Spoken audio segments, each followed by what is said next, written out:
All right, well, greetings everyone. Welcome to everyone who's joining us from the local area as well as around the United States. I know we've got some folks from Idaho, specifically my parents, got some of my aunts and uncles from Virginia, and just people from Knoxville. We have several groups up in Knoxville joining us as well. So just want to welcome everyone and say I'm glad you all are here for Dinner with a Doctor, the first one of 2021. And so glad you all could join us. Also want to welcome those that are on Facebook. If you have questions that come up during the lecture, feel free to put them in the chat or whatever it's called on Facebook. Same thing for our group here on Zoom. If you have questions, just type them into the chat and we'll either answer them along the way or at the end, whichever seems most appropriate. Want to thank Dorothea for her help, and Stan and Adam, lots of people involved in making all this happen. And a little bit later, you'll be hearing from Dorothea. She'll be presenting some great recipes for us tonight. So with that, I'm going to share my screen. And we will get started. So typically the first part of any year is, resolution time. And so often people make various resolutions about, what I'm going to do as far as exercise, and I'm going to lose weight or whatever it might be. Maybe it's changing some other habits. So tonight we're going to talk about no more diets, because people in general, the word diet is sort of a negative word because it often brings up the thoughts of, I'm going to have to go hungry in order to go on some sort of diet. But what you're going to learn tonight is that that's not necessarily true. What we're going to talk about is sort of a lifestyle change that allows you to eat and not be hungry and still achieve health goals, whether it be to lose weight or maintain your weight or improve heart disease or whatever it may be. Reminder that Dinner with a Doctor is a health ministry of the East Ridge SDA Church. And tonight's recipes will be available at sardinutrition.com. And you'll see this slide again in the future, so don't worry. You'll see it a couple more times actually, so don't worry if you miss on that. But Dorothea's recipes will be showing up a little bit later. So the sad part is that over the last 30 years, childhood obesity has tripled. And today, two-thirds of adults are overweight, and half of those that are overweight are actually in the obese category. Obesity, unfortunately, is skyrocketing. If you look at kids from 30, 40 years ago and compare today, we're having some issues. And a lot of it has to do with lifestyle and what goes into our body and what we do with our body. So this is a map looking at the United States. And this actually is about 30 years ago. And if you look at the blue states, and this, by the way, has nothing to do with politics, okay? The blue states, 10 to 14% of those people living in the darker blue states were obese. Those in the light blue states, less than 10%. Well, if we go forward, you'll see that pretty soon, the dark blue states are those that have nearly 1 in 5 people that are obese.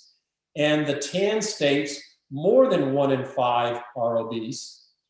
Go forward another 10 years, and now we've got these dark red states. Those states have a population of over 30%, over 1 in 3 that are in the obese category. We go forward a little bit further to 2015, you'll see that now there are states, there's 4 of them, West Virginia, Alabama, Mississippi, and Louisiana, where more than 35% of the population is in the obese category. Not the overweight, but the obese category. Go forward a little bit more to 2018, and now you see that there are multiple states in that dark red and then multiple in that sort of pinkish red where there's 30 to 35%. So almost the entire eastern portion of the United States, I can't say the Mississippi because there's a lot in the Midwest that are having issues, but you can see that it's just a growing number. So the question I pose to you is, over that time period, did the genetics of the American people change? Well, the obvious answer is no, it did not. But has the diet and lifestyle of the American people changed? And the obvious question is, yes, it has. So between overweight and obesity, it's going to be really obvious to you that it results from an energy imbalance. We're putting more into our body than we're actually using. So we've got to store that extra energy somewhere, and unfortunately it goes into fat. Now, there's a lot of things that are involved in how much a person weighs, from their genes and metabolism, their behavior, their environment, their culture, their socioeconomic status, multiple factors that are involved. However, there are two that seem to play a very large role, and that's the behavior and the environment. The behavior, what we do with our body, what we put into our body, and then the environment that we live in. Those seem to be the biggest factors in determining whether a person is going to be normal weight, overweight, or obese. So you've heard the term body mass index, or shortened, we just call it BMI, thrown around. And it's simply a number that's calculated from a person's weight and height. And it's a reliable, while it's not a direct measure of body fatness, it is a reliable indicator of body fatness. And it seems to correlate to direct measurements of the body mass index, or excuse me, of the body weight. So BMI is something you're going to hear thrown around. Your doctor may use it. I'm going to certainly use it some tonight. So what's a normal BMI, or body mass index? Well, somewhere between 18.5 and 24.9.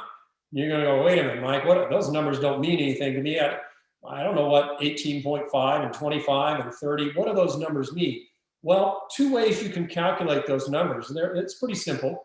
You can either look up a chart, and then you just simply plot your height and your weight, because body mass index, again, is calculated based on your height and your weight.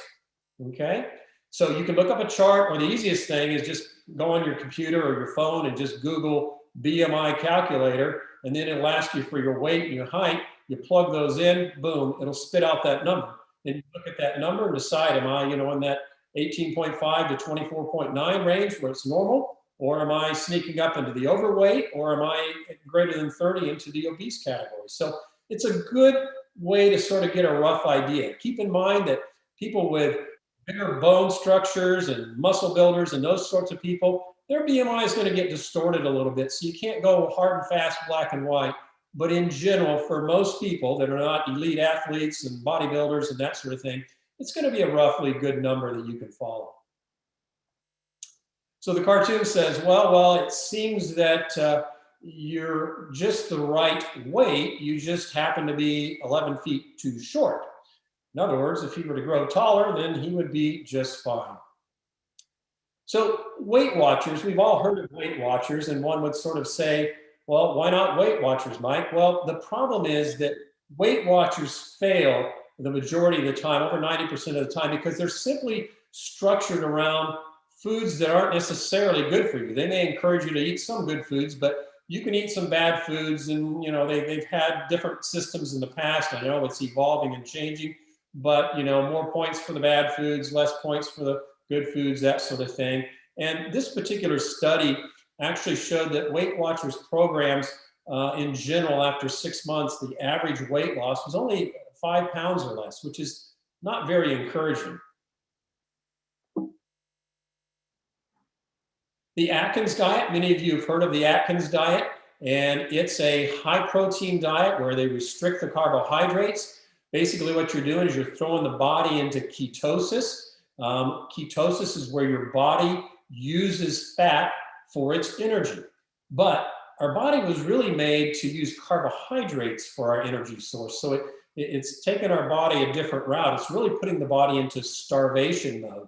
That's why ketosis is there. If we get into starvation, we don't have food available, we don't have carbohydrates available, the body has a mechanism to start to convert fat into something called ketones, and then the body can burn ketones as fuel. The problem is this requires you to eat very high fat, very high protein, very little carbs, and I'm going to tell you, most people don't appreciate that in a long-term diet. The other problem is you're looking at premature death, because the Atkins diet and the ketogenic diet, which I'm going to show in just a moment, they both show that it shortens the lifespan of people as well, because it's not a healthy diet. So the ketogenic diet, as it's shown here, is a diet that's very excessive. It gives only allows 5% carbohydrates. The rest is protein and fat, the majority of that being fat. And so the ketogenic diet is fairly popular with people, because I'll just tell you up front, yes, you can lose weight with it, because again, it throws you into this ketosis state. The problem is there's a lot of bad side effects that occur with a ketogenic diet that cause it to be not the way to go. So people on a ketogenic diet, they're eating large amounts of carbohydrate, 25% protein, the rest in fat. So what is fat? They're eating, saturated fats, butter, coconut oil, things like that. They could eat some high-fat plant foods, avocados and nuts and things like that.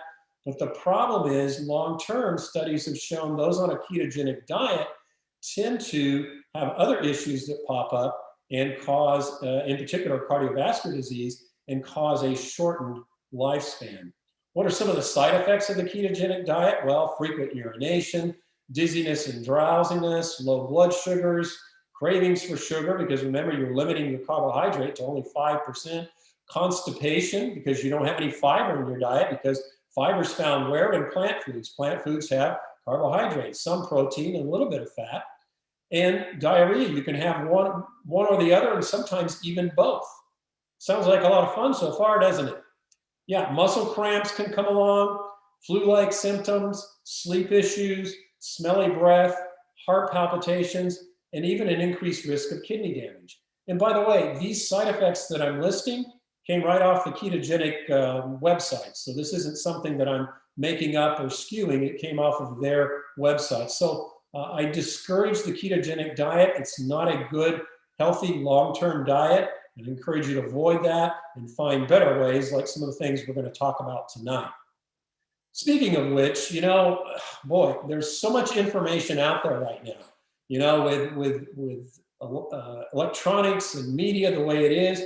We can just simply grab our phone, grab our computer, Google this, Google that, and you know what? You can find all kinds of stuff out there. So really, who do you believe? The marketing, the advertising? Well, what I encourage you to believe is the science, the evidence-based medicine. That's where you're going to get your best information, and that's what I'm going to share with you tonight. So be careful not to get sidetracked into some of these sort of unusual diets or groups that promote things that really aren't healthy. They can show you some studies that'll make it all look good, but if it sounds too good to be true, it's probably too good to be true. We all know the health consequences of obesity. It's no surprise. We see more heart disease and type 2 diabetes, certain types of cancer, high blood pressure, high cholesterols. We see more strokes, liver and gallbladder disease. Sleep apnea, of course, is very common in the obesity. However, I will take a pause and say you can have sleep apnea and have no weight problems at all. So sleep apnea can present in all manners, but more commonly when we're overweight. Osteoarthritis as well. We're putting a lot more weight on our joints and can wear out our joints more quickly. And even gynecologic problems such as abnormal menses and infertility issues all have been seen with this. Unfortunately, depression stalks the obese. It doubles the risk of obesity if you're depressed, and if you're obese, it quadruples your risk for depression. So very, very serious side effects or complications. Alzheimer's disease also significantly increased with diabetes and with obesity. So again, more side effects that are not very pleasant. Ask yourself this question: do you eat to live, or do you live to eat? And what I'm asking here is, are you constantly thinking about what you're going to eat? You just really crave food, and I'm not saying you can't enjoy food, but is that what you're thinking about? I used to work with groups at the hospital. They'd come in the morning, they'd be talking about what they're having for breakfast. And then as soon as they're finished with breakfast, they're talking about what they're going to have for lunch. And after lunch, they're talking about what they're going to have for dinner. So that's living to eat. Eat to live is you're just putting the calories in your body. You're enjoying the food, but you're not so focused or obsessed with eating. So if you eat to live, your intake and expenditure is going to be about the same, and your weight's going to stay about the same. On the other hand, if you're living to eat, then your intake is going to exceed your expenditure, and unfortunately, you're going to gain weight. There's a, oops, if I can go backwards. There we go. There's a Bible verse in Ecclesiastes that said, "Blessed art thou, O land, when the king is the son of nobles, and thy eat for due season, for strength and not for drunkenness." Basically what it's saying is that we eat for what we need, we eat to be strong, but we don't overdo it. We don't overdo eating and become sort of drunk on our food, if you will. So plant-based diets have been shown to be more effective in helping people lose weight. And in fact, in this particular study, almost 3 times as much weight lost in a year as those choosing other diet methods. And here's what's even more important is that people choosing a whole food plant-based diet as a means of weight loss, they're 4 times more likely to stick with their chosen diet, because that's often one of the issues that people have is they don't stick with their diet. And it's like, yeah, I do this and I lost some weight, but I'm really tired of being, eating this way or whatever, because some of these diets can be out there, whether it's Atkins or South Beach or ketogenic, they're not good, sustainable. Whereas with the whole food plant-based approach, they're not only sustainable, they have a lot of good side effects. Right? They lower type 2 diabetes, they lower cardiovascular disease, they lower your weight, they reduce your arthritis symptoms, all kinds of things that come as positive side effects from a plant-based diet. Now, as we go in a little further, you're going to hear me talking about water and fiber and volume and things like that, because water and fiber in foods increase the volume and reduces its energy density, meaning you can eat more of those foods without putting too many calories into your body. Not only that, that water and fiber is going to help make you feel full, so you're not going around hungry in between meals, so that you're actually satisfied. So in their natural state, the fruits and vegetables and whole grains and beans, they tend to have a lot of water, a lot of fiber, and they're low in fat, but they do have some fat, and low in calorie density, which we'll talk about in a little more detail a little later. So I want to clarify here something about nuts. Nuts have been shown to be beneficial. They've actually been shown in some studies to help people lose weight when they're taking the place of maybe some other bad foods. So in this study, 2 or more servings of nuts per week lowered the obesity risk by 30%. And nuts in some studies have been shown to be cardioprotective and reduce diabetes risk. But here's the caution. If you are eating nuts in an abundance, i.e. you're sitting down and you're eating handfuls of nuts, you're going to struggle a little bit to lose weight, because nuts are very high in calorie density. They have high levels of fat, therefore high levels of calories. So nuts should be used as a condiment, i.e. small amounts. I tell people, eat what fits about in the palm of your hand, no more than that a day, maybe 2 at the very most, particularly if you're maybe just trying to maintain weight. But in general, you've got to be careful with the nut intake, because that's a good way to sort of sabotage your weight loss strategy. So again, nuts are great, but eat them in small amounts, eat them in a condiment size serving. What about sodas? A lot of people think, well, if I drink particularly diet sodas, you'll see that in just a moment, we can help ourselves out, but actually not. Sodas in general, and I'm talking about in this slide here, a full strength soda, okay, no diet. They decrease the feeling of being satisfied and increase our tendencies to overeat. Just one additional soda per day raises the risk of obesity by about 60%. I had oftentimes when I have patients in the office and they'll say, Dr. Holly, I'm trying to lose weight. And keep in mind, I'm an asthma allergy doctor, but they'll often ask me about that. And I'll say, tell me just briefly about what you do. And majority of the time they're drinking sweet tea or drinking sodas or Gatorades. And so that's the first step, is I get them off of those sugary, high calorie sort of beverages. And I had one young man, a teenager, come back to me 3 months later. He had lost 25 pounds just by dropping the sodas. He didn't change the way he ate, because I just gave him that one step to do. And just in 3 months, 25 pounds just by dropping the sweet tea and the sodas. What this last said is that the calories of 2 sodas a day can add 30 pounds a year. So it makes sense if this guy was, I don't know, I can't remember how many sodas he was drinking, but if he's drinking more than 1 or 2, that's where he got his weight. As soon as he dropped them, he lost his weight. Juice. This is confusing to some people. They think, well, juice is healthy. I'm going to drink 100% juice, and therefore it's healthy. But keep in mind that when you consume calories as juice, you're taking in these calories a lot quicker, because you can down a cup of juice, which is squeezed from multiple oranges, versus eating the whole fruit or even a fruit sauce. So if you kind of put it in order, the whole fruit's best, fruit sauce would be your second choice, and juice would be your third, because you're basically, with juice, I don't care if it's whole, orange juice, apple juice, whatever it is, you're simply consuming the sugar from that fruit. Why not get the whole fruit with all the other vitamins and fiber and nutrients that come with the entire fruit? So I encourage you to eat the whole fruit.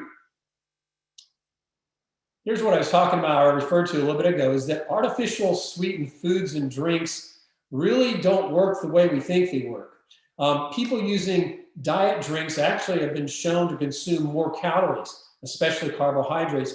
And artificial sweeteners confuse the mind's ability to judge their calorie content. There was one study where they gave people, they told them that they were getting a diet drink or a non-diet drink. And what they found is those people who thought they were getting a diet drink, or were told they were getting a diet drink, and then they gave them a meal to eat right afterwards, that group ate more than the other group, because in their minds they're going, you know what, I had a diet soda, so I got room for more calories. And what they found is that they tended to eat even more calories than they usually would, because they told themselves, oh, I could do that because I drank a diet soda. So, don't let that be a false sense of security. Water, on the other hand, taken 30 minutes or more before mealtime, has been shown to help you reduce your calorie intake. Don't encourage you to drink a lot of water necessarily with your meal. If you need a little water to kind of help you swallow things, that's okay. But water is a great source of fluid for your body without putting calories in it, and also can kind of help you in between mealtime. If you're feeling a little hungry in between mealtime and it's not quite time, drink a glass of water. That'll kind of help take the edge off for you. Snacking is a real problem. People like to ask me, well, what's the best snack? And I say the best snack is really no snack, because increasing your snacking between meals is all it's going to do is increase the number of calories you need. And it's a habit thing. We kind of get our bodies used to always wanting to feel full. Well, these snacks are not so good. And for those that consume them, then obesity is more easy to come about. So snacking women have increased risk of obesity, but look at this, snacking men have even a higher risk of obesity. So again, don't encourage snacking. There may be some exceptions. Maybe you're out for a long hike and it's not mealtime and you've brought some trail mix with you. That's fine, because you're out hiking miles and that sort of thing. But in general, on our day-to-day basis, we don't need to be snacking. And there certainly are trigger foods that kind of get us going. Fat sort of increases the taste of fat, increases the amount of food that we eat. Sugar and fat together sort of weaken our food satisfaction signals, and again, sort of confuse the brain and activate hunger signals when they really don't need to be activated. Studies have shown that those eating meat tend to weigh more than those that are vegetarians. And hamburgers and hot dogs and sausages and things like that all tend to be associated with a higher body mass index.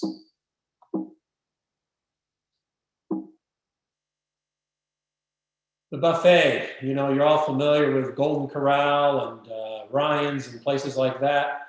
Wow, back in the day when I used to go to those places, I'd always tell myself, well, I'm just going to eat a little of this, a little of that. But you know, my wife would always have this theory, well, you know, we're going to get what we, you know, we need to eat what we paid for, right, Cindy? So we always tended to eat more than we wanted to. And I just remember feeling pretty lousy after I left those places. And I'm not a big dessert eater, but, you know, after I got done loading up with all that, and I'd walk over by that dessert aisle and, oh boy, I got to try all this and all that.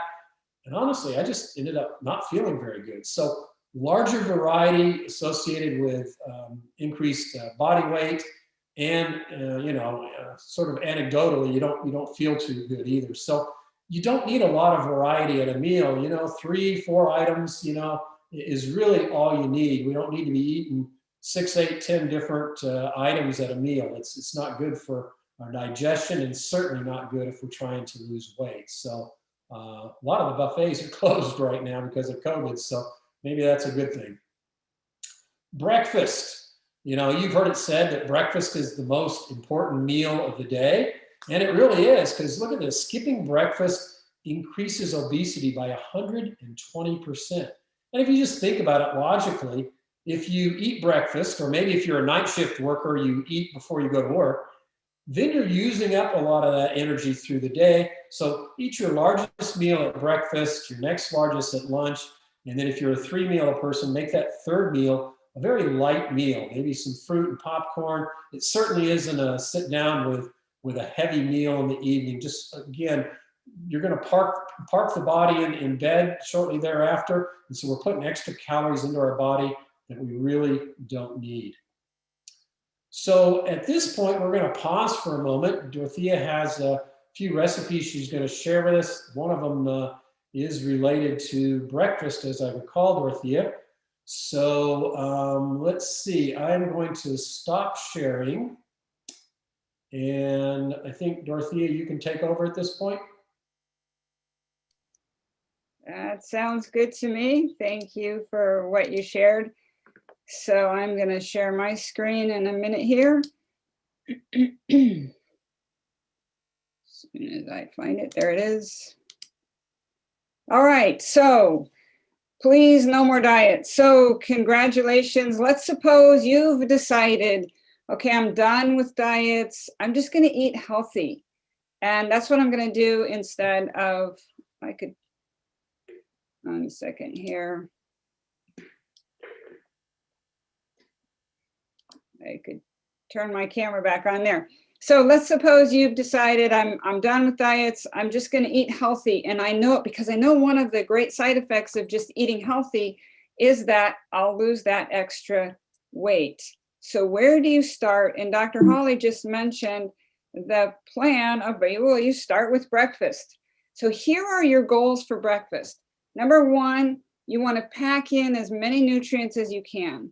So what does that mean? That means you're going to go for the brightly colored fruits, the whole grains, the plant proteins. Number 2, you're going to filter out the processed foods. So you don't want that sugar and the white flour and the animal protein. Number 3, you're going to eat enough calories to get to lunchtime. Now, when was the last time you went on a diet and the first thing they said to you was, be sure you eat enough calories? They don't say that on diets, right? But we're not on a diet, we're eating healthy. And so one of the goals for breakfast is to eat enough calories to get to lunchtime without snacking and without starving. And we want you to be hungry when you get there, when you get to lunchtime. So how many calories is that? Do you have to know how many calories? Do you have to count them? No, you don't have to count them. I don't know how many calories you need. I have calculators that will tell me how many calories you might need, but your body will tell you exactly how much you need to eat if you will listen to it. Most people have no idea how much to eat because they never allow themselves to get hungry because they're eating all the time. So they don't know how much to eat. They don't know when they're going to get hungry. So the secret is you don't snack. You eat a good solid breakfast, no snacks, unless you're in emergency situation, your blood sugar is low or something. If you get to 10 o'clock in the morning and you're just starving, then you didn't eat enough for breakfast. But on the other hand, if you get to lunchtime and you're just not really that hungry, then you ate a little too much. So you're going to just adjust the volume of your breakfast so it'll take you right up to lunch. And really the same goal at lunchtime to get you to supper, etc. So that's the breakfast goal. So what do you eat for breakfast? Here's a really easy breakfast meal. It's applesauce and whole grain toast with peanut butter and soy milk, and we've got some fresh fruit there. So how long did that take to make? Well, let's see, we had to put the bread in the toaster and we had to open the refrigerator a couple times, but it's pretty easy. Here's a more traditional breakfast, oatmeal with fruit. You can put in cinnamon, you can put in little date pieces or raisins. I like to put frozen fruit in my oatmeal when it's hot because the frozen fruit cools down the oatmeal and the oatmeal warms up the frozen fruit, and it works out really well. I like berries in my oatmeal. So that's really, now you don't want to go for those oatmeal, those instant oatmeal packets, because they put all kinds of stuff in there that you don't want. You can make your own oatmeal. Here's one that's really, really delicious. And I didn't give you a recipe for this because it doesn't need a recipe. There's only 3 ingredients in this. You're going to get a blender. You're going to put a really ripe banana in there. You're going to put some plant milk in it, and then you're going to put some frozen strawberries. And you're going to push the blend button, and there is your breakfast. Doesn't that look good?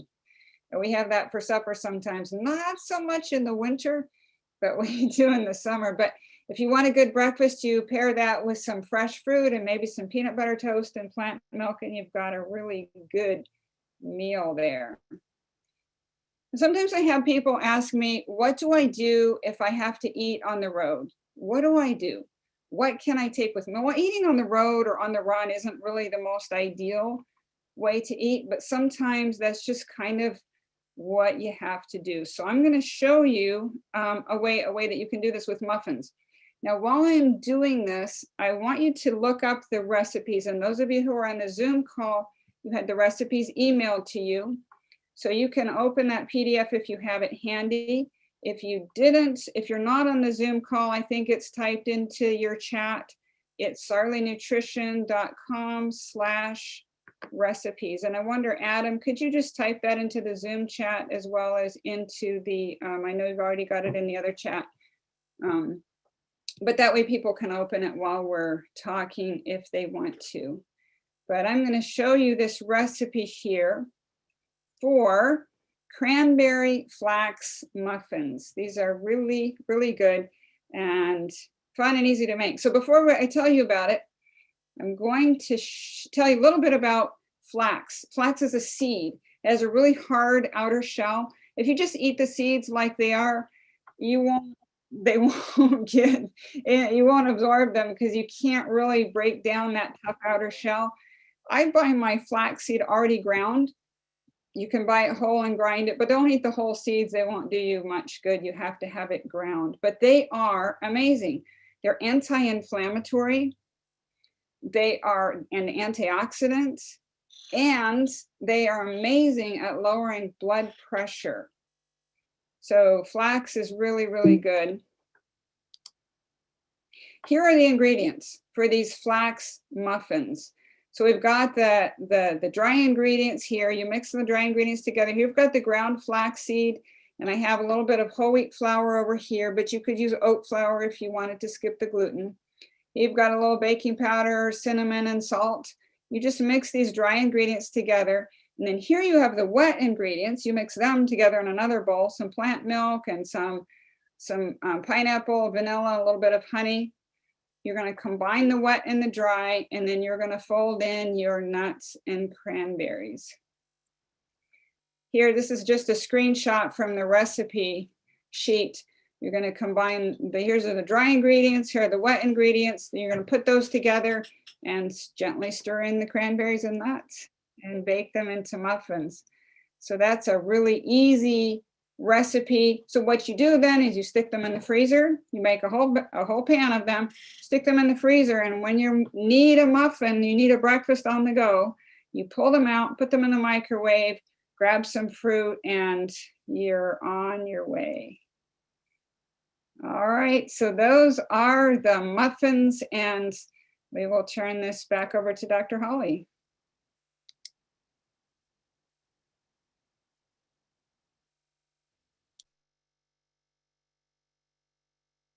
There we go. Now I'm unmuted.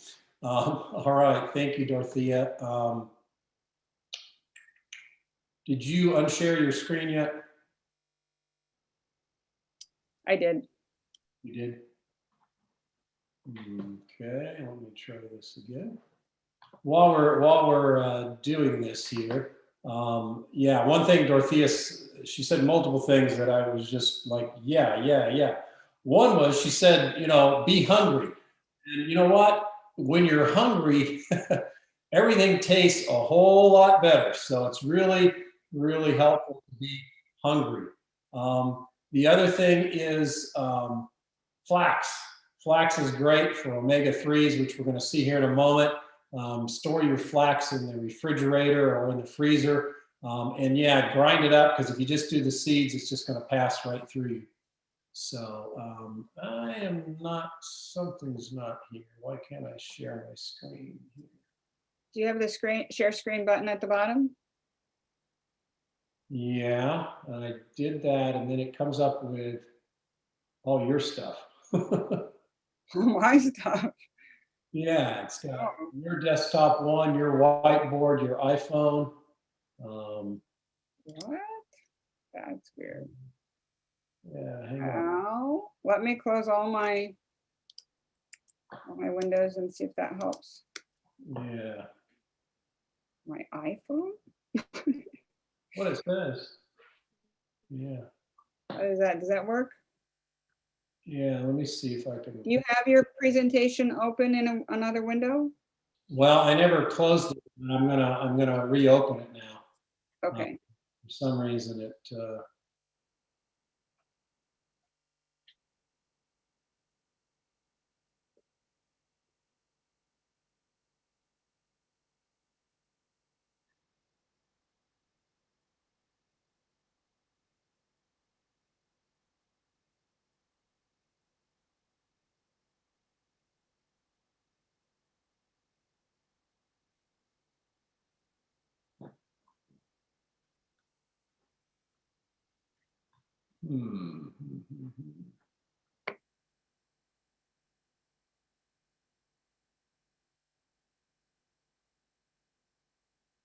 Here we go.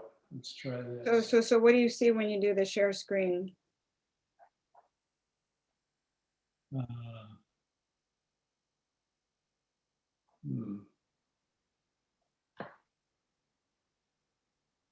Technology is wonderful when it works, right?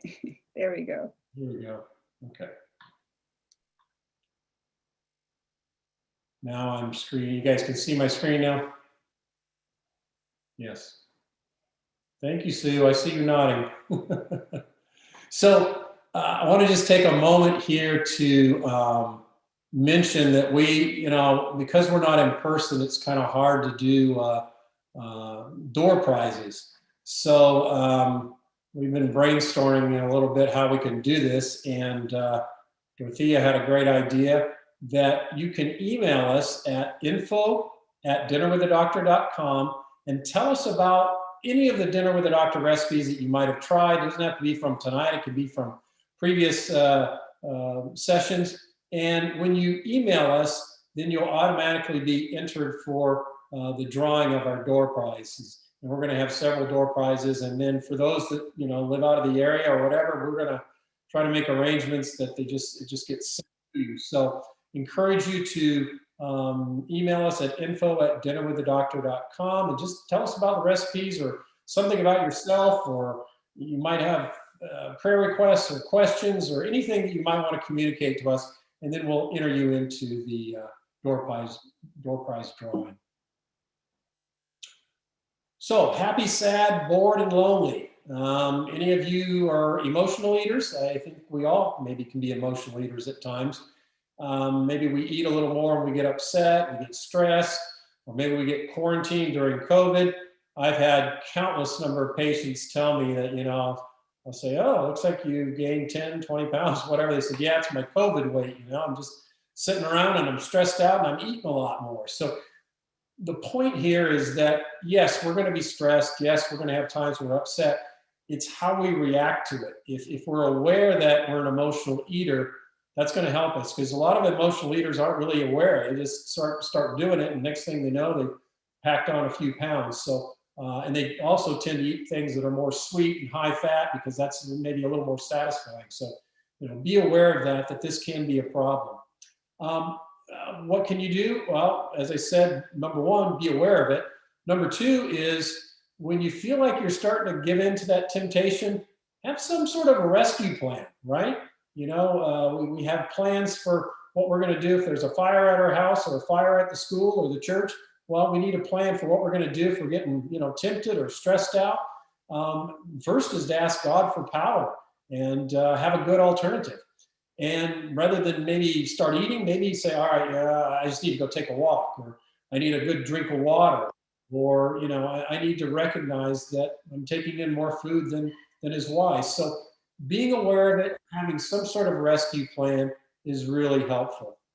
Now, this is really important to look at what are the characteristics of those that tend to have higher long-term success, because that's what we want. We don't want a quick fix. You lose 10 pounds and then you go away from what you've been doing, and next thing you know, you've gained back 15.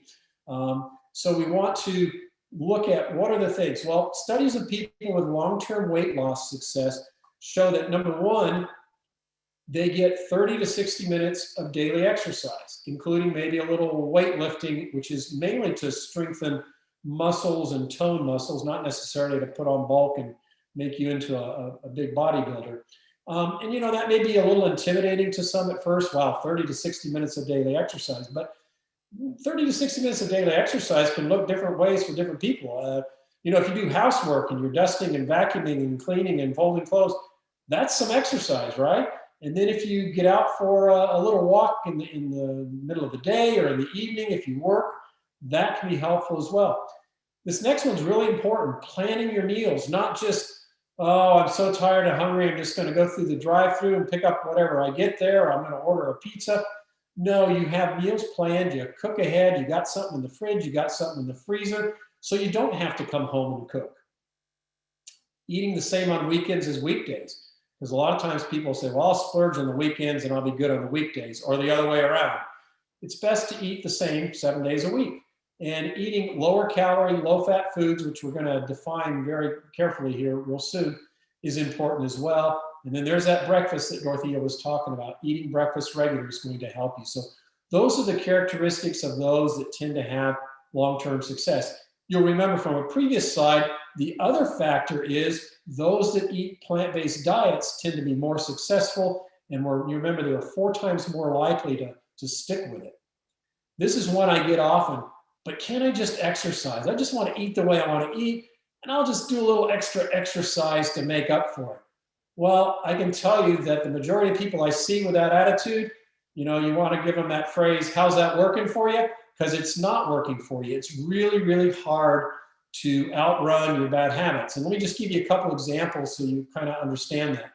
So if you take a Starbucks cinnamon dulce latte, 410 calories, just to cancel out those calories, you got to go running for 50 minutes.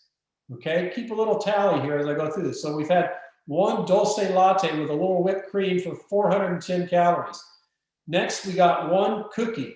Now, granted, these are sort of hefty cookies. Panera chocolate chip cookie, 440 calories. What do we got to do to overcome that? We've got to go for a brisk walk for an hour and a half. So far for our dulce latte and our cookie, we've got over 2 hours of exercise we got to do. Does everybody have 2 hours in every day? It gets worse. Small AMC popcorn. That was back in the days when you could go to the movie theater, right? Why I chose small, I'm not really sure. Why I chose not to add butter is because I don't think that's healthy, but most people are going to add butter. So I'm giving you sort of the slimmed down popcorn version, 410 calories. What are you going to have to do? Well, now you're going to do low impact aerobics for an hour and 15 just to cancel out that small bag of popcorn at the movie theater. So now we've just put in over 3 hours of exercise, and we haven't had a whole lot to eat, right? Popcorn, cookie, and a dulce latte. Well, what if we throw in a smoothie king? Because, that sort of brings, when you hear smoothies and king, you think, well, okay, that's got to be healthy, right? Well, 560 calories. and you'd have to play doubles tennis for nearly 2 hours just to cancel that out. So I've eaten a cookie, some popcorn, a dulce latte, and a smoothie. I'm probably not all that full right now, and I'm going to have to do like 4 hours of exercise just to break even. Forget the get ahead and lose some weight. That's just to break even. Here we go. This is more realistic, right? McDonald's fries. I did put the large version, 500 calories. What are we going to have to do? We're going to have to go bike riding for over an hour. So now we've just had a few food items, certainly not nutritious and healthy by any stretch, but this is the way a lot of people eat. And now I'm up to like over 4 hours of exercise. So maybe we just shouldn't exercise and eat right? No, exercise is really important for us. Why is it important for us? It's important because while weight will reduce with the dietary changes, we want our muscle mass and our bone density to stay strong. So exercise, particularly weight-bearing exercise, i.e. walking and doing some light weight lifting and those sorts of things will keep your muscle and bone intact. Other things that maybe aren't so weight-bearing, such as swimming or bicycling, good for your cardiovascular, good for your muscles, just not quite as good for that bone. And so particularly men and women, but particularly women getting into their 50s and 60s and 70s tend to have some issues with losing bone mass. And so I strongly encourage not only eating the healthy plant-based diet we talk about, but doing some weight-bearing exercise, walking, running, whatever it may be, to help build your bone density as well. The cartoon says you got to start eating out of a different parking lot. So this pigeon's been hanging out at McDonald's, and it shows. What about oil? Oil is one that people are a little touchy about. You know, they kind of say, well, oil, you know, let's not get too fanatic about all this, but let's look at what oil does. So oil, first of all, is 100% fat. I mean, you've extracted out the fat from whatever it may be, whether it's a soybean or a coconut or olive or whatever. And it's 120 calories per tablespoon. And you think, well, that's not that much, Mike. I don't eat tablespoons of this. Yes, you do. If you're eating any processed foods or you're doing recipes and the recipes often say, even if they're, you know, sometimes vegan or vegetarian, they'll say tablespoon of oil here, 2 tablespoons here, 3 tablespoons there. That's adding more and more calories that are unnecessary, and they're simply adding fat calories. Oil is very processed. It leaves behind the good nutrients, and no oil in particular is healthy. Some might be better than others, i.e. the lesser of the two evils, but oil in general is not something we have to have.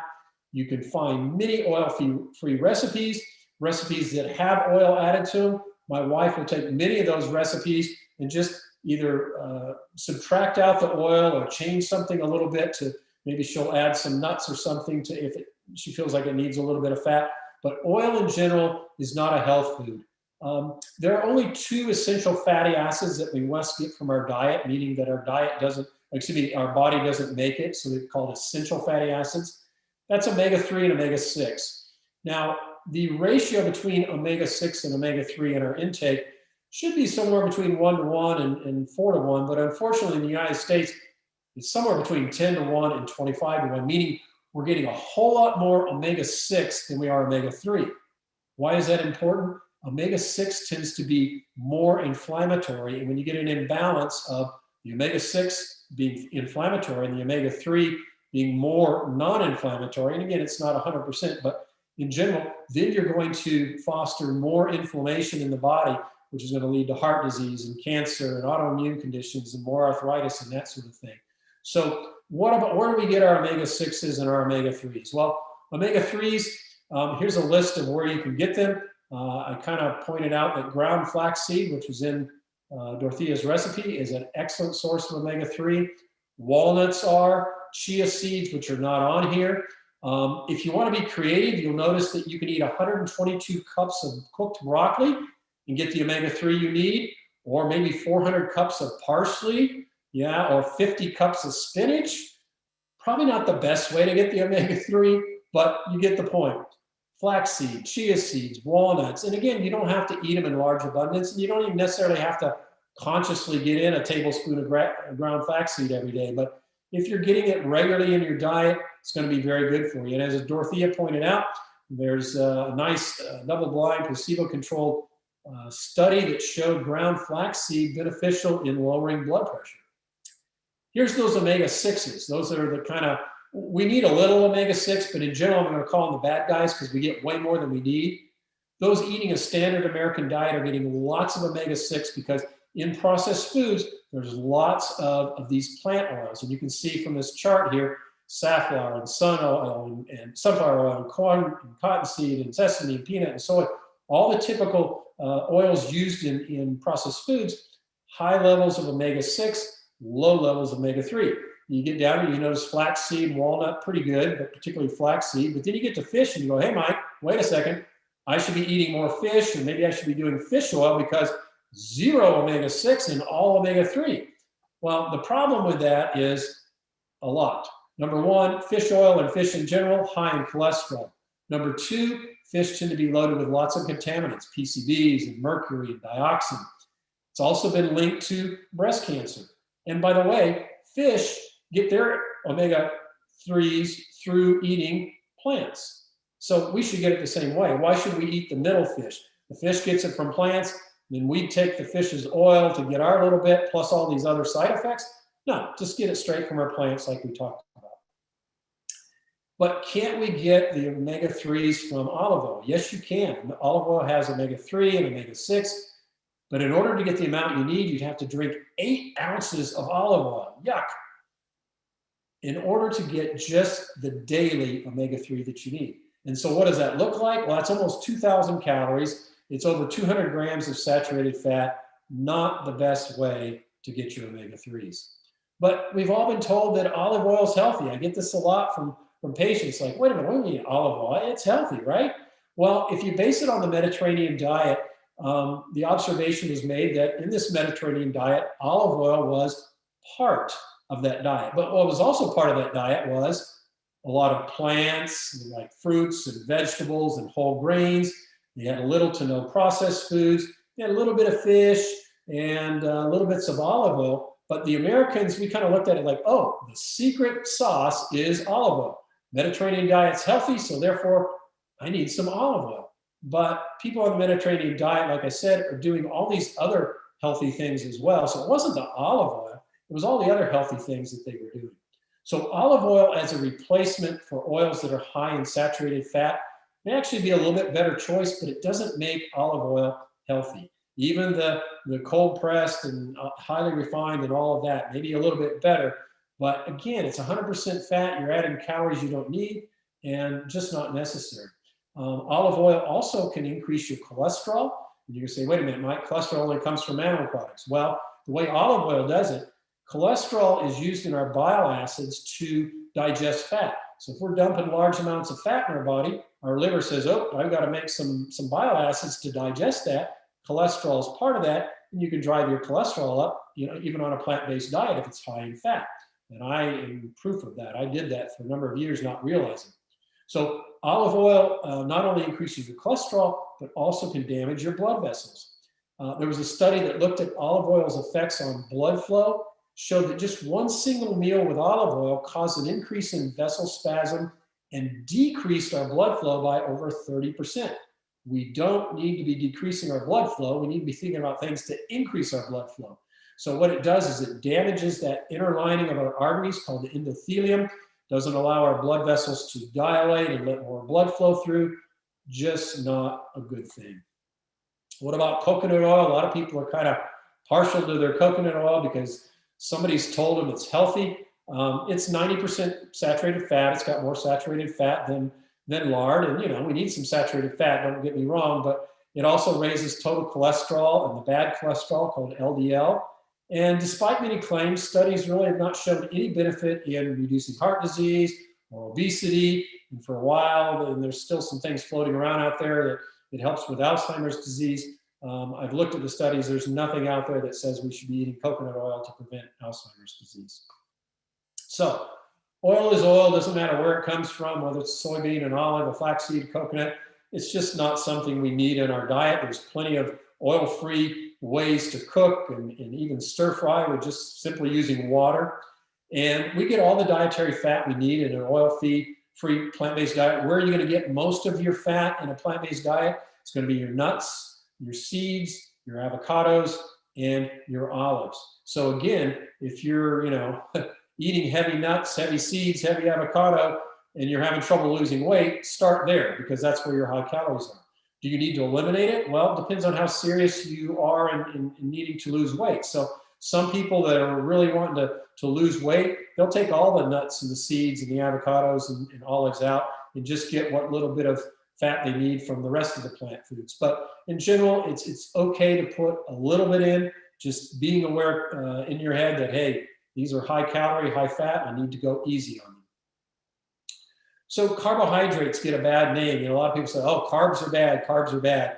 Well, unrefined carbs are not bad. If you're eating it, the way it grew in the ground, you're eating it raw or cooking it, and cooking is perfectly fine, by the way. You're getting lots of water and fiber and vitamins and nutrients. It's low in calories and low in calorie density. So unrefined carbohydrates are good for you. Fresh fruits, vegetables, starchy vegetables. People are surprised to hear that, things like potatoes and sweet potatoes and corn can be healthy. Yeah, absolutely. They're a good carbohydrate. Whole grains and beans as well. Now, the refined, on the other hand, they've been highly processed in factories. They have little or no water, fiber, vitamins, and nutrients. A lot of that's been stripped out to give it a longer shelf life. They tend to be higher in calories because they've been had sugar and oil added to it. And these are going to be your white flour, white sugar, white rice, cakes, cookies, candies, pretzels, donuts. Those sorts of things are going to be refined carbohydrates, higher in calories, and they're not going to be your friend if you're trying to lose some weight. So carbohydrate, good or bad? Sweet potatoes, good or bad? If I had a live audience right now, everybody would be saying sweet potatoes are good, right? I'd agree with that. Grapes, you'd say good, right? Well, what if we take those same sweet potatoes and we fry them? We add oil and we add salt, and then all of a sudden we've taken a good sweet potato and turned it into a bad carb. Same carb, right? But now we've added some fat and salt to it, and now the sweet potatoes don't look so healthy. Same thing if we take the grapes and we just use the grape flavoring or the grape juice to add to our gummy bears with a bunch of other sugar, and all of a sudden the grapes aren't as good. And we can think of all kinds of other foods that we could do this with. Potatoes, you turn them into French fries, and instead of baking them, you dip them in oil and they become a bad carb. But another way to do your sweet potatoes or your potatoes is you can do baked fries and season them up, and they taste great.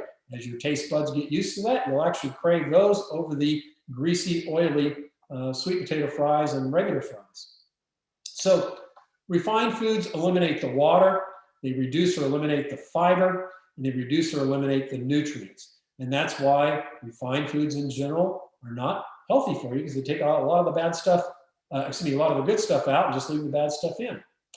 So how can you feel full on fewer calories? And, for some people at first, they just kind of go, wait a minute, that just doesn't make sense. I'm going to eat less calories and you're telling me I'm going to be full? Yes, you are, because it's been shown that people who tend to eat the same volume regardless of the calorie content. In other words, they're going to eat the same amount of food, whether it's a high calorie food or a low calorie food, because they're going to eat until those stretch receptors in our stomach, the volume receptors, kind of say, okay, now I'm full. So I'll show you in a moment what that can look like depending on what foods you're eating. So volume more than calories makes you feel full. So calorie density, I've kind of thrown it around a little bit. It's simply, very simply, the number of calories in a given weight of food. So if I ask you, which has more calories, a pound of broccoli or a pound of fried chicken? You'd immediately say, well, the fried chicken has more calories. So a pound of fried chicken has a very high calorie density. A pound of broccoli has a low calorie density. You can eat a lot of broccoli and not be eating that many calories. You can eat a lot of fried chicken to try to fill yourself up, and you've eaten multiple times calories than if you were eating broccoli. So certain foods are going to have more calories packed in, and your common sense is going to say, oh, I get it. Yeah, oily foods, nuts are going to be a high calorie density food, whereas fruits and vegetables are going to tend to be a lower calorie food. So the easiest or most accurate way to determine if a food's going to help you lose weight or gain weight is simply think about calorie density. So here's a chart to help you with that. So kind of visualize this chart, and all that on the left-hand side, all the green ones, those are the ones that have favorable calorie density. You can see that on average, a pound of vegetables only has about 100 calories. A pound of fruit, about 300. Pound of unprocessed carbohydrates, that would be like your whole grains, 500. And beans, 600 per pound. Let me tell you, if you're eating a pound of beans or a pound of fruit, pound of vegetables, boy, oh boy, are you going to be full, okay? And you're not going to be consuming that many calories. But on the other hand, on this right-hand side, kind of the orange going into red, those are foods that you either want to avoid or eat in small amounts. And you'll notice that the animal products, the processed carbohydrates, the junk food, those are very high, lots of calories per pound. Get into the nuts and seeds. Remember, we said nuts and seeds are good, but you want to eat them in smaller quantities because they're very high in calorie density because they have a lot of fat in them. And then oils, because it's simply a processed food that's nothing but fat, is at the far right side. So you want to eat the majority, if not all of your food, off the left-hand side of this chart with maybe a little bit of nuts and seeds as a condiment, being careful to not eat too many. So this is a really important chart for you to remember. If you want to copy it, all you got to do is Google calorie density. It'll pop up on Google and it'll give you this exact chart. If you're consuming foods off the left-hand side, you're going to tend to lose weight. If you're kind of left-hand side but sneaking into that right-hand side, you're probably going to maintain your weight. If you're sneaking a little more into the right-hand side, you're going to gain weight. And if you're eating a lot of junk food and oily food and nuts and seeds and all those, meats and whatnot, doesn't matter how much exercise you're going to do, you're going to gain weight. And a lot of people see that. I sometimes see people exercising and they're telling me I'm just not losing weight. And I feel bad for them because unless they can understand how food contributes to this formula, they're going to continue to exercise, and unfortunately not achieve their weight loss goals. So Dorothea, I think you have a few more recipes for us.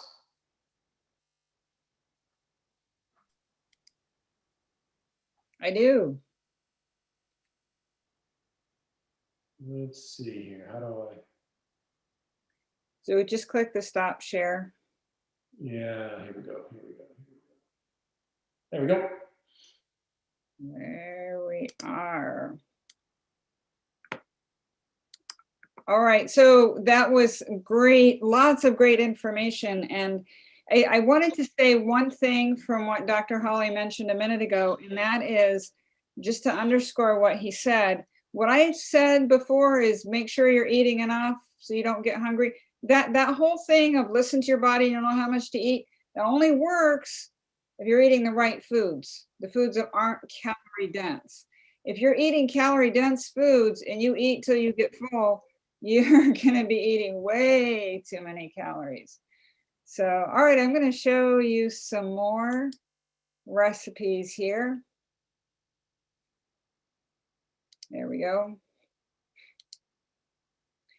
All right, so I spend a lot of time trying to convince people to eat good, wholesome food. And sometimes what they say to me is, well, I don't have all day to cook. And what I tell them is, I don't have all day to cook either. In fact, I don't cook all day. And the secret here, honestly, is batch cooking. And what I find is that the people that are the most successful in transitioning over to a whole food, plant-based way of eating are people that do batch cooking. So what's batch cooking? Batch cooking is just that you pick a day when you have a block of time and you make some really good dishes and you put them in the refrigerator and get them out. I was talking to somebody just, I think it was last week, and he said, I only have a little bit of time for lunch. I don't have time to go cook. And I said, I just had lunch, and what I did is I went downstairs, I opened my fridge and I pulled out a soup, warmed it up and had a few things with it, and that was it. I didn't cook either. So here's a black bean soup that is really easy. This is on your recipe sheet. And if you have your recipe sheet, it's on the first page at the top of the page there. Basically what you're going to do is get a little 1 pound bag of black beans. You're going to soak it overnight. And the reason that I soak my beans overnight, or just even for a few hours, is that it helps reduce the gas symptoms when you eat them or after you eat them. So you soak the beans overnight, then you're going to cook them in the Instant Pot. This is so easy. And I put diced potatoes, celery, kale, onion, water. You can put any vegetables you want in there. And I do a similar thing with lentils. And when I do with lentils, sometimes I just put greens and onion in there. I skip the other vegetables. And that's a great way to get tons of greens in there. The flavors go really well with the lentils. Then after you're done cooking, you're going to add the garlic, crushed tomatoes, and seasonings. And that recipe is in your recipe sheet. And the recipes are also available. There's a link to it on my website, and the link is in the chat. So you can pull it up while we're talking if you would like to. So if you didn't batch cook and you want something quick, the baked potato lunch is really easy. You just get some potatoes, you bake them in the microwave or in the oven on time bake or any way you want to do it. Then you put some beans on top, and then this is tofu sour cream, and you've got some salad-like things on top of that, and you've got a whole meal all in one dish. Super easy. You can do it with sweet potatoes or potatoes. You can open a can of beans if you don't want to cook the beans. So you can make it as easy as you want. You can top it with cheesy sauce too. This is a recipe we showed you guys a couple of months ago, but I'm going to tell you about it again. This is really just a blender trick. You're just going to blend, and the recipe's in there. The ratios are important, but you're just basically blending cooked brown rice, water, cashews, pimentos, and some seasonings. And I like to keep it in a little squeeze bottle, and that makes it easy to put on whatever you want to put it on. That recipe's on the bottom of page 1 in the handouts there. So that's a nice thing. It keeps a week or so in the fridge, and you can put it on your baked potatoes or lots of other things. Now, sometimes people say to me, well, I need to take something to work. What can I take to work? And this is an idea that really doesn't take a whole lot of preparation. It's something that you can do ahead of time, and you're basically layering some wholesome foods in a jar. You're gonna get some kind of whole grain.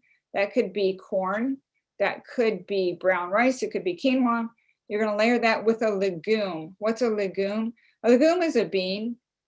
Like these are chickpeas, chickpeas work, or pinto beans, black beans, lima beans, any kind of dried beans is a legume. You're going to layer a whole grain, a legume, some fresh vegetables, some healthy salad dressing that I'm going to show you in a minute, or maybe the cheesy sauce. You could put that in there. Just drizzle it on the different layers.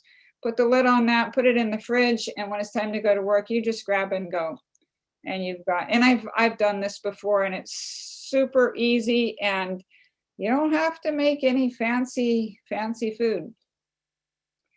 Here's a really big close-up of a lunch I had one time, and you can't really see it very well, but there's beans at the bottom of this bowl, and I put beans on the bottom, and I put kale, and I put some bell peppers and some tomatoes and some avocado, and it was good. This isn't something I took to work. It's something I sat down and ate it, and it was really, really good. And so you don't have to make fancy entrees or fancy dishes. You're just going to eat simple food. And eventually, if you do this long enough, your body starts craving simple food. To me, this looks really, really good. Some pinto beans with some avocado and tomato and kale, and it just looks really, really good. So the cucumber dressing, this is a salad dressing that's one of my favorites that I learned from Dinner with the Doctor sometime back, and I keep it in a squeeze jar in the refrigerator, squeeze bottle in the refrigerator. I bought the squeeze bottle from a restaurant supply store, and we have salad. You just grab out the salad dressing and you're good to go. So the cucumber salad dressing, again, it's just another simple blender trick. The recipe is in your handout. It's on the top of page 2. You're going to get a cucumber. You can peel the cucumber if you want to. I usually don't, but if the green tint to it, the dressing will bother you, then peel the cucumber. I usually don't.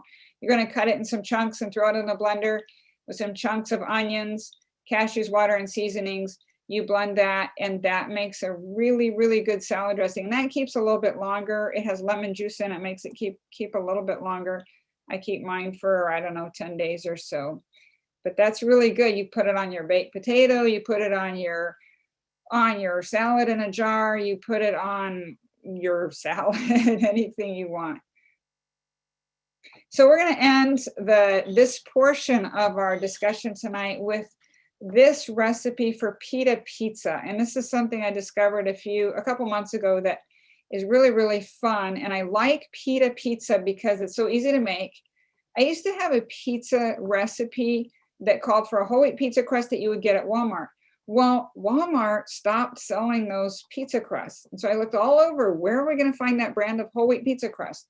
I don't think they make it anymore. So I started on a hunt for what am I going to do for a pizza recipe. I can make pizza crust, and I do, but most people aren't going to take the time to make pizza crust. So here's something that's super easy. You just get whole wheat pita bread. So here are your ingredients. You've got the whole wheat pita bread, and you've got any vegetables that you want. Lots of different choices there, and I have a whole bunch of them cut up. The first thing you're going to do is you're going to heat your oven to 400, and you're going to toast those pita breads in the oven. Just a dry cookie sheet, no oil, nothing. You're just going to put them on a dry cookie sheet in the oven. Make sure you heat your oven all the way up to the temperature before you put them in, or you will burn them. I know by experience. And the how long it takes in the oven depends on the kind of pita bread you have.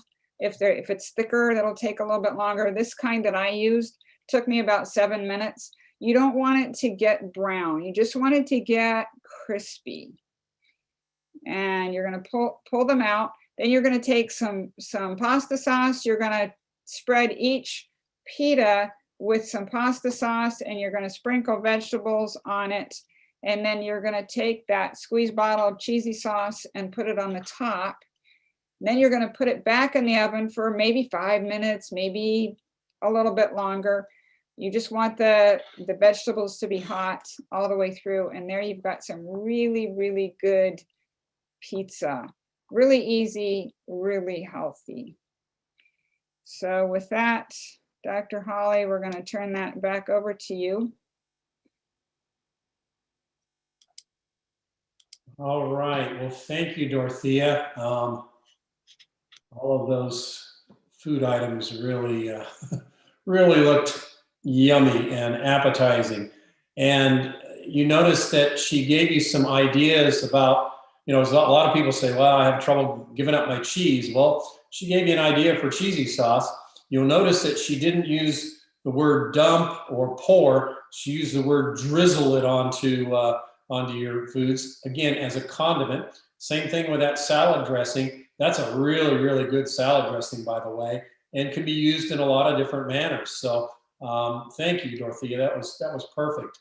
A reminder again that if you want to enter in for the door prizes, info@dinnerwiththedoctor.com. Tell us about a recipe, tell us about a question you might have or experience you might have had, whatever. If you have a prayer request, anything you want to communicate with us, but then we will enter you into the door prize, and we will make sure that it's all done equitably and carefully so that people will be glad that they entered in, so we can win some door prizes. I wondered where that term door prize came up with, and so I looked it up last night because I wasn't sure. You guys probably already know all this, but it's meaning that if you're at an event, all you got to do is walk through the door and you're eligible for a prize. You don't have to buy anything or whatever. So that's what door prizes are. But so most of you already knew that, but for those of you who might not have known that. So let's wrap this up. Satiety. Satiety is the fancy word for feeling full, okay? And just as Dorothea was pointed out, we want to feel full. We want to be just full enough to get us to the next meal without overeating. And I will confess that sometimes I've had a little tendency to overeat at times. But fortunately, when I'm overeating with the good foods, the outcome's not quite as bad, but it's still not good for me, okay? So satiety is the opposite of hunger. Equal calories, as we pointed out, don't necessarily equal the same satiety. In other words, there's certain foods that are gonna fill you up more, and others you're gonna have to eat a whole lot more of it to get full. This is a chart many of you may have seen before, but it's basically, just giving you a rough idea. It's not an exact science here, but it shows you generally what 500 calories of a certain food would look like in your stomach. And if you ate 500 calories of oil, you'd still be pretty hungry. 500 calories of cheese probably wouldn't fill you up that much, because it doesn't take much to get 500 calories of cheese. You did the same thing with meat. But notice if you're eating potatoes and rice and beans and fruits and veggies, 500 calories is going to fill you up pretty good. So the point again is, eat the right foods. You're going to feel full. You're going to feel full enough that you get to your next meal without overeating or just, starving in between. But if on the other hand, you're eating foods that are not good for you, processed foods, animal product, heavy oil, heavy fat, you're going to have to eat a lot more of it to feel satisfied. So there's that calorie density chart again. Just a reminder, that left-hand side, your vegetables, fruits, unprocessed carbohydrates equals whole grains and legumes. That's where you want to target most of it. Use your nuts and seeds for condiments. So this is an interesting study. It looked at how different cultures decide when they're going to stop eating. So they looked at the French and they looked at the Americans and said, all right, so French people, how do you decide when you're going to stop eating? And number one, the French said, when they started to feel full. Sounds pretty good to me. Then they said when they wanted to leave room for dessert. Okay, I get that, right? And then when they no longer felt hungry, kind of almost like that, number 1 and 3 are similar. So the problem is that, we often eat till we're full, and then, oh, there's that, dessert that we're going to have, and we pile that on top of our already full stomach. But look at the French, and then let's look at the Americans. And by the way, I didn't make this up. This was a study, okay? The Americans, good old Americans. When others thought it was normal to stop eating, they would stop eating. So we're relying on somebody else instead of our internal signals, right? Number 2, when they ran out of a beverage, that's why the restaurants keep filling up your water or beverage or whatever it is. And this is my favorite one. When the TV show they were watching was over. So I can hope that it was a short 20, 30-minute show versus a 2 or 3 hour movie, because if that's what they're doing when they're eating, they're going to be eating for quite a while. So not good signals to tell us when we should stop eating. So let's close this out with a couple of things.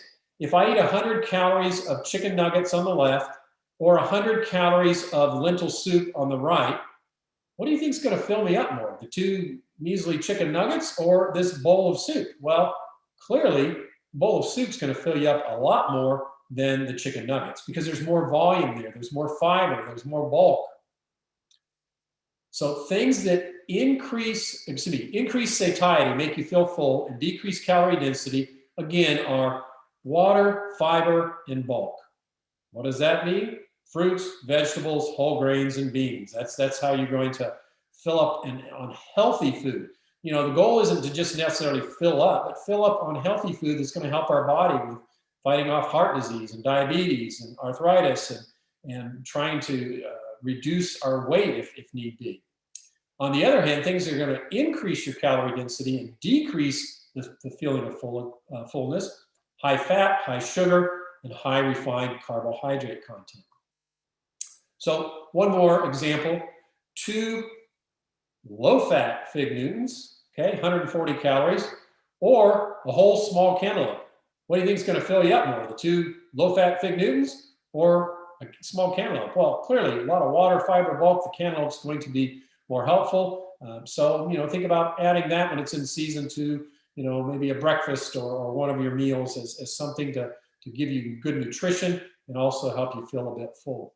So, warning, when you're starting a whole food plant-based diet, if you choose you want to go this direction, and you happen to be taking a blood pressure medicine or maybe diabetes medicine, you must work with your doctor, because it's very likely that you may need to decrease or hopefully even eliminate some of those medications. So work with your doctor, very important, because I've had people that don't do that, and they say, wow, I went on that plant-based diet and I started feeling a little dizzy and I'd get up and my head would be spinning. Well, it's because they were on blood pressure medicine and they didn't need the blood pressure medicine anymore. It's making their blood pressure too low. So same thing can happen with blood sugar and diabetes medicine. So work with your doctor. Take a vitamin B12 supplement. That's the one vitamin that in a plant-based diet, you're not going to get it unless you're eating a little bit of maybe processed cereals and things like that. So 2,500 micrograms of cyanocobalamin or 250 micrograms a day. Just pick up the sublingual and melt in your mouth kind of stuff, and take one every day, every other day, and you will be just fine. So vegetarians and vegans, a lot of times I'll have people say, well, I'm a vegetarian or I'm a vegan, you know, I don't need any of this. Well, know that if you're a vegetarian or a vegan and you're eating oil, butter, cheese, milk, ice cream, donuts, pastries, that sort of thing, it's going to cause your body to produce extra cholesterol and extra body fat. So those foods, even though they may be considered vegetarian, certainly if it's an animal product, it's not vegan, those are not healthy foods. So vegetarians and vegans, we can become overweight, we can have heart disease. And I can tell you that when I was a vegetarian before I went plant-based, I weighed a lot more than I do now. I wasn't trying to lose weight when I switched to a whole food plant-based. I was working on making my arthritis better, reducing my risk for heart disease, and I just naturally lost some weight. And I will take a note here. Men tend to be a little quicker at losing the weight and tend to lose it a little easier when they switch to this than women. So don't be discouraged. You'll still lose weight, but if your spouse, your husband is losing it quicker than you, that's going to be normal. Don't be discouraged. So this is what sometimes people do at the end of this lecture, like, what should I do? Well, first thing is keep it simple.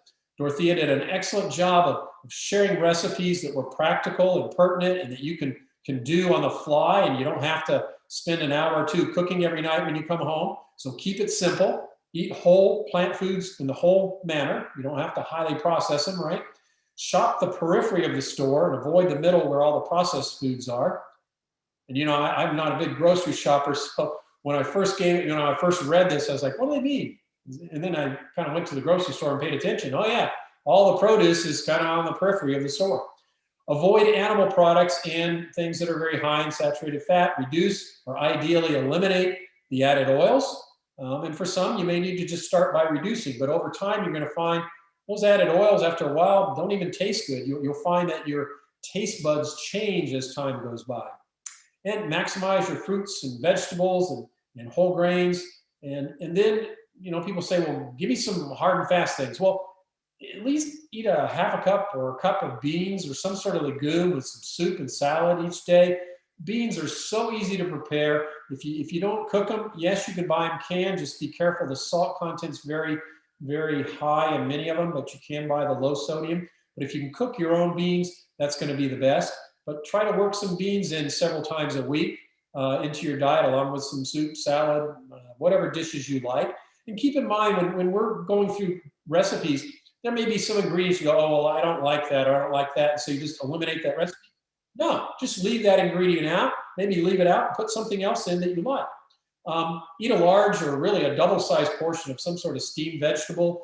Eat a large salad. Large salads are easy to get nowadays. You just go buy a little container of spring mix, or maybe a big container of spring mix, or spinach leaves, baby spinach, those sorts of things. So they're easy to do. You don't have to, go and buy everything individually. You can many times just buy it in a package with spring mix or spinach, whatever you like. And this is usually the easy one for people, getting in 3 fresh fruits a day. And then there's that limitation. Kind of be careful about the nuts that you consume. 1 ounce is roughly what fits in the palm of your hand. So diet, if you have a diet mentality, there's that word. For some people, it's, quote unquote, a 4-letter word. Diet mentality focuses on food as the enemy, whereas the health mentality focuses on food as fuel. Diet focuses on my bad habits. Mentality focuses on my good habits. Diet, things that I'm doing temporarily. Health, you can guess, things that I'm doing forever, long term, right? Diet, you're focusing on the scale, always looking, did I lose a pound? Did I gain a pound? Don't worry about weighing every day. Weigh yourself every week or two. And then health focuses just on your daily choices. How am I going to make the right choices each day? Diet, there's a finish line. Okay, wow, I lost my 10 pounds and I'm going to go back to the way I was eating. Well, you go back to the way you're eating, guess what? You're going to gain that weight back. Health, on the other hand, focuses on this as a lifelong journey. It's a lifestyle change. I hope this comes through. I always tell parents, that want to make their children healthy, I say, focus early on what you're feeding them. One of my staff came in right at the end of the day. I was getting ready to leave. She said, I got to show you this video. And she showed me a video of her baby who's about 18 months old. And the grandmother was feeding him this blended kale and apples and all these fruits and vegetables. And he was just loving it. Well, watch this little girl here. And by the way, if anybody knows what country she's from, let me know. I don't recognize the language, but let's see if this goes here.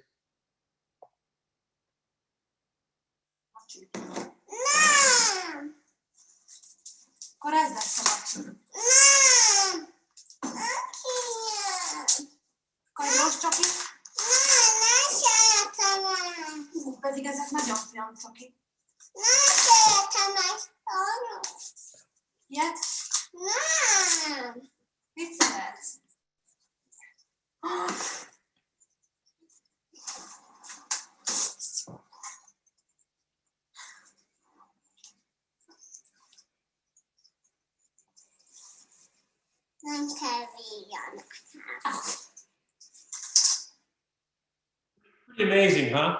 I don't think you could take many children in the U.S. or really around the world and put candy in front of them and have them push it away. So just a reminder that this diet didn't come from Dr. Holly or a doctor in general. It came from God. God gave us the seed-bearing plants and fruits that have seed in them. And he wants us to eat from the field. And this is how God wants us to be. The disease that we struggle with in the world today comes from us eating poorly and comes from us not adhering to really the Bible diet. So I encourage you to take this really, really seriously, because these sorts of changes that you can make in your health can make the difference of whether you're going to be around for your grandchildren, or if you're going to be around in a healthy state for your grandchildren, or whether you're going to be able to run and play with your grandchildren or not. And it may be the same for your children or your spouses or your family, your friends. So take this very seriously. Everybody's going to approach this a little differently, but know that for me, I'm pretty weak in all of this stuff, so I need power from above. And, God will give us that power. For me, when I look at something like this, that's just like really, really tasty for me. And as is this. And I've had those pita pizzas before that Dorothea was describing. My wife makes various forms of those, and they're delicious.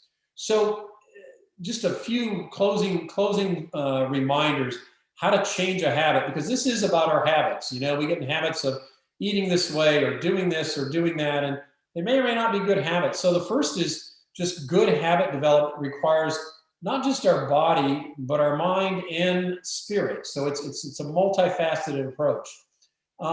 It also a way of substituting good in place good for the bad. In other words, it's not just about, no longer I can have food A, B, C, and D because Dr. Holly said it wasn't healthy. Well, maybe you want to approach it one food at a time. This is not a good food. You put it out, you bring in some more of the good.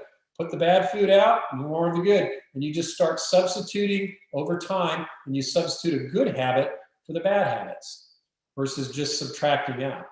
And repetition. New habits, they create these neural pathways in our brain that that bypasses the old. And as I mentioned before, it can change your taste buds even. So repetition will help. And affirmation. Research suggests that when your best friend, or I can substitute that and say your spouse, eats healthy, you're much more likely to eat healthy as well, right? Versus if I came home every day and my wife had, McDonald's Big Macs and a pile of fries or pizza or whatever, that may be the way I eat. So keep that in mind as well. And then, set time to celebrate your progress on your journey. Celebrate the fact that you've achieved certain goals. And be kind to yourself. God forgives us because we're all going to fail. Every one of us are going to fail at different things. But God will give you that strength. God will forgive you. And friends will help you with your accountability. Proverbs 24:16, for though the righteous fall 7 times, they rise again, but the wicked when calamity strikes. So God recognizes that we are going to fail. We're going to fall, but it's not the falling, it's the getting back up. That's the important thing. So, close with this. Temptations to the indulgence of appetite possess a power that can be overcome only by the help that God can impart. But with every temptation, we have the promise of God that he shall provide a way of escape. But why then are we overcome? It's because we don't put our trust in God. We don't avail ourselves to the means that are provided for our safety. So in other words, God offers us the strength and the power. Just ask him to help you overcome whatever it is that you need to overcome. It's from a book called Counsels on Diets and Foods, full of a lot of wisdom. So I ask you, what are you going to do with it? It's not just, sit back, okay, well, that was interesting. What are we going to do with it? So that's a question you have to answer for yourself. So again, there's the email address. Reminder that this is the health ministry of the East Ridge Seventh-day Adventist Church in East Ridge, Tennessee, which is a suburb of Chattanooga, for those of you who do not know. And there's our Dinner with the Doctor website address. Go on there for health articles, recipes, videos, nutrition tips. If you go, I will tell you that the website, we're going to be changing and updating, but the old website is still there until we're completely ready to go live with the other one. But in the coming months, you're going to see a new website. But right now, you can still go on there and look at videos from the past. When you go to the videos tab, you're going to pop up and you're going to, oh, wait a minute, that's just recipes. Scroll down a little bit and you'll see videos from past lectures as well. So I know that there were a few questions. I'm going to stop my share. And so Cindy, you asked about stevia. I would say this about stevia. Small amounts are probably okay if a person is using it as their primary source of sweetener. That might not be the best. We've still got a lot of research to go on stevia. I encourage people that, particularly when they're cooking, use dates. Dates are like the #1 sweetener that you can add because it's a whole food. It adds the sweetness that you need. And, but if you need a little stevia in your herbal tea or something like that, it's perfectly fine. But I wouldn't be consuming high amounts of it right now based on what we know and don't know. And Darlene says she's using almond oil. Again, keep in mind, Darlene, and you know this, that oil is oil. It doesn't matter where it comes from, an almond, an olive, or wherever. So if you're going to use it, just use it in very small amounts and try to taper it down in your cooking and that sort of thing.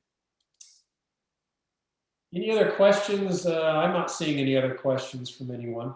If anyone has a question, just type it in the chat and we'll get to those answers. And what I'm going to do while people are doing that, is I'm going to have a closing prayer. That way those that need to leave can leave. And anybody that wants to hang around and ask questions or chat can do that. So let me take a moment to close in prayer. Dear Heavenly Father, we praise you and thank you for all that you do for us. Lord, we are people that have been stressed out a lot lately. We've been dealing with this COVID virus, and it's made us sometimes eat in ways that we probably shouldn't. Lord, please grant us the wisdom and power from on high to help us make the right changes, to make the habit changes that we need to. Lord, help us also to look to you with gratitude. You have given us so much. Yes, there's some things that we're lacking right now in the times of COVID, but really, Lord, we know that you're granting us so many blessings on every day. Every day we wake up is a blessing. Lord, grant us strength, wisdom, power, and forgiveness as we go forward. We ask that each person on this Zoom meeting or Facebook or however they joined us tonight, that you will bless them and watch over them and help them through whatever health changes they decide to make. Lord, we praise you and thank you and ask all this in Jesus' precious name. Amen. Wanda, yes, black walnuts are good for you, just the same as regular walnuts. Still, again, you're going to want to eat them in smaller condiment type servings. Black walnuts, as you know, are a bit more bitter in taste. They're a little sharper in taste. And so for my personal taste, I'm not a huge black walnut fan, but maybe if it was cooked into something, it'd be okay. I prefer the English walnuts over the black, but yes, they're very, very similar as far as their benefits and, of course, their fat content as well. Yeah, Misty says, how do we feel about seaweeds? She's been eating it regularly, but is it contaminated possibly? Well, yes, possibly it could be. A little seaweed is certainly fine. Lots of good nutrients there. Keep in mind, some of the seaweed preps are a little bit high in sodium, so you got to keep an eye on that as well. So, you know, be aware that I can't comment on which contaminants may or may not be in the seaweed you're consuming, but certainly seaweed has its benefits, but again, be careful with sodium and, as you point out, contaminants. There's a question that came in from someone watching on Facebook that wanted you to comment on nutritionfacts.org and whether you feel that's a reliable source of information. Yes, I would say in general, yes, that most of what you find on nutritionfacts.org is science-based and come from articles. However, I do encourage you, particularly if there's something you hear on there and you kind of go, wait a minute, that doesn't quite sound right. Dr. Greger puts the articles with each presentation. So it's a good idea to sometimes go in and look at those articles and make sure you've got the whole picture, because sometimes it's easy to put in little snippets here and there and maybe mislead. And I'm not saying he's trying to mislead or anything, but what I'm saying is look at the full article so you get an understanding of it. But in general, Dr. Greger has excellent information, science-based. Another excellent source that I would refer you to is nutritionstudies.org. It is Dr. T. Colin Campbell's site. Excellent recipes, excellent science-based articles that you can depend on. You can sign up for his newsletter. So go to, just if you don't remember Nutrition Studies, just put in T. Colin Campbell and it'll come up with that. And he wrote the book, he and his son wrote the book, The China Study. If you haven't read that, I encourage you to take a look at that as well.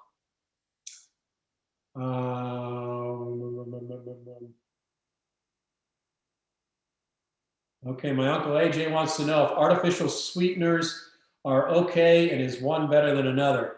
So in general, AJ, I would shy away from artificial sweeteners in general, because a couple of things. One, it tells our brain that something's there that's really not, and so it sends wrong signals. Number two, psychologically, we say, oh, I'm using an artificial sweetener, so therefore I can eat a little more of this. I can have that extra piece of pie or cake because I had a diet soda with artificial sweeteners. So generally, I would say use them sparingly. If I were going to lean toward one, I would probably lean a little toward stevia, or erythritol would be another one. But in general, aspartame and some of the others, sucralose, not a big fan of those. So I would tend to move away from those. How to download the recipes, Dorothea, Stan, or Adam, you mentioned that. There's a question that says, how do we download the recipes? Yes, I put the link in the chat over there, SoylentNutrition.com/recipes.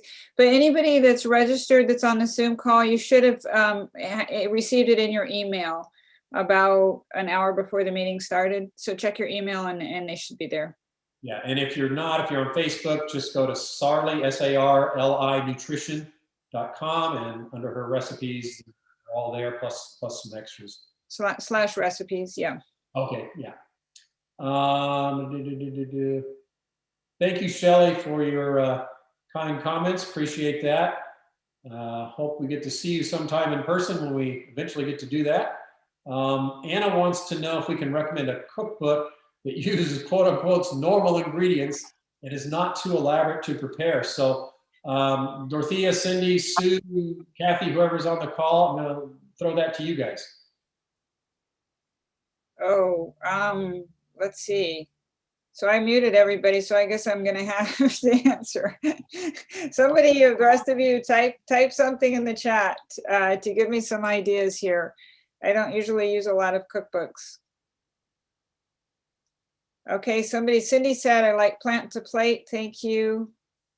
Somebody else? Sue, the other Cindy, type in some recipe books you like. Yeah, let me make one comment about any cookbook that you look at.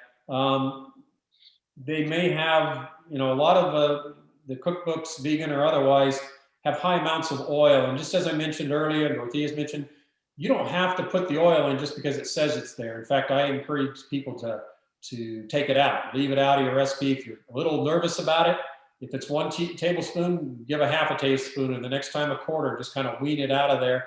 And I think you'll find as your taste buds change, you won't miss it. Kathy Kobos says 7 secrets. I think that's what my wife uses. And I will tell you, my wife does a lot of just internet looking for vegan recipes, and then she tweaks them. You know, the other day she had up on the screen, it says, our favorite muffins. And I said, honey, is that the name of the muffin recipe? She said, no, this, I just, you know, tweaked it, and now it's our favorite muffin recipe. And we really do like this muffin recipe, I will say. It's good. All right, any other questions or comments? But Anna, I hope that helps. And do know that you can alter recipes. You know, it's not like a chemistry set where you have to do everything exactly like it says. You can add, subtract accordingly. Somebody says Colorful Kitchen by Eileen. I'm not familiar with that one, but that may be a good. And I would just add that, oh yes, great, thank you for those, I'm seeing people put things in the chat. And I would add, when you see a vegan recipe, a lot of times, whoever makes these recipes thinks it's just fine to put a lot of coconut milk or coconut oil in those recipes. Just really, really watch out for that coconut fat. It's saturated, really saturated. I do, there's 2 Facebook groups that I like. One is called plant-based no oil recipes, and another one is the Forks Over Knives recipe group, and they've got like thousands of members, and I like just scrolling through and seeing what ideas people, what are people making. But yeah, another Sue also says 7 secrets, and Cindy, correct me if I'm wrong, don't you tend to use 7 secrets too? Yeah. And Cindy said, going to be giving away the Engine 2 cookbook as one of the door prizes. It's a good one. It's I believe it's completely oil-free, Cindy, isn't that right? Yeah, I think it is. But yeah, just know that any cookbook you get is going to have some great recipes if it's, you know, vegan, vegetarian, whatever, but you may have to do some tweaking and subtracting. Whoops. I'm sorry, Mike, I just muted you by accident. Unmute yourself. So, you didn't like what I was saying, huh? No, so I just changed the settings so anybody can unmute yourself and ask a question. I think we're to that part of the conversation. Yeah, so yeah. Go ahead and ask a question if you want.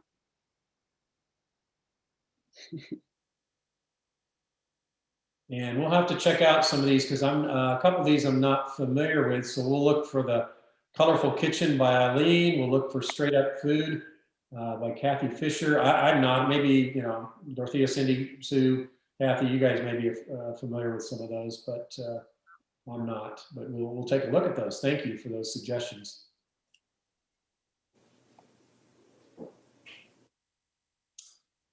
Anybody else? Mike, I was just going to say, for people that are trying to get rid of the oil, you often can substitute like applesauce equal parts in place of the oil in like baked goods or things like that. A lot of times it makes it a little moister than just leaving it out altogether. Really any banana puree, applesauce, any kind of mashed fruit or whatever you can put in that sounds good to you in place of that. It just keeps it from being dry. Good, thank you. And I suppose that's in particular foods that would be amenable to a sweeter part. In other words, will the applesauce, if it's maybe not a sweet food, does the applesauce add that much, or is it mainly just add the moisture? You don't taste it. You can put it in cornbread and you can't tell that it's a sweet. That would be an example of because the applesauce is not overly sweet. So yeah, you can use it in baked goods. Obviously it wouldn't go as well in like a salad dressing or something like that, but Okay. Yeah, thank you. That's great advice. Great advice. Dr. Holly, Yeah, Lula, yes. a friend of mine is going to start this diet, and she keeps reading me labels of things she has that she wants to use, like no salt and the McKay's chicken broth stuff. And when you get down in the ingredients, it has oil listed. Is that a bad thing when it's like the 10th ingredient in? The further down in the ingredients, of course, the less there is. You guys are going to have to help me out. Does McKay's seasoning have oil in it? Yes. It does. So, Yes. but if you're going to use a tablespoon in a recipe, and then that means each serving is going to have a little bit of it. And then if the oil is way down on the list, you're probably not getting a whole bunch of oil in that serving. Okay. Yeah, so clearly in those situations, Lula, it would be fine, because as Dorothea points out, it's pretty minuscule by the time you start diluting that out. It's when you're putting it in larger quantities, tablespoon type quantities, Right. it adds up pretty quickly. People don't realize, but through a day, we have people eating 2, 3, 4 tablespoons of oil in various foods, and that's adding another 400, 500, 600 calories. The amount you're talking about for your friend, I think would be perfectly fine. Okay. Thank you. And Stan tells us that the straight up foods is from True North, so no oil. That's great to know. Thanks, Stan.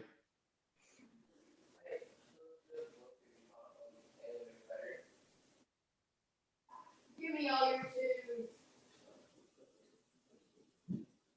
All right, anybody else?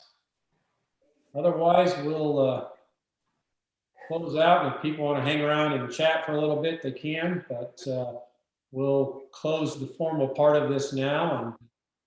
And I don't have a date for March yet, but be watching the dinnerwithadoctor.com website. And as you know, we'll also give you a robocall like you should have gotten 2 days ago.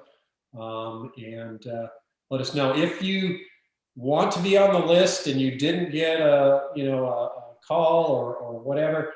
Just info@dinnerwithadoctor.com, and just let us know and give us your